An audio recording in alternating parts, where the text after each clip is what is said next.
И покрај позитивната оценка во извештајот на Европската комисија, Антикорупцијска комисија смета дека треба уште да се работи на справувањето со корупцијата во земјава. Само 30% од нивните препораки биле прифатени од институциите, а за некои покренати постапки одговор чекаат со месеци. Чекаме одговор од јавното обвинителство по иницијативата за кривична одговорност за лицата кои учествувале во донесувањето на деталниот урбанистички план C08 за Holiday Inn.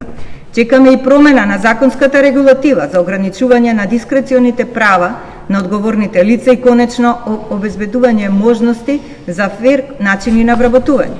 Чекаме и промена на начинот за избор на високораководна служба на директори, на членови на управен одбор.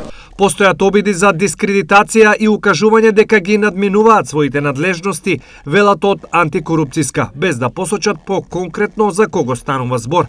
Се пожалија дека на половина од нивниот мандат добиле простории и се уште нема слух за потребите за вработување на персонал неопходен за ефикасно работење. Секогаш може да се направат повеќе напори и да се испочитуваат сите препораки и мислења кои што се дадени од страна на комисијата и да се пристапи кон поефикасно работење, значи тоа секогаш стои и ние сме на тоа мислење.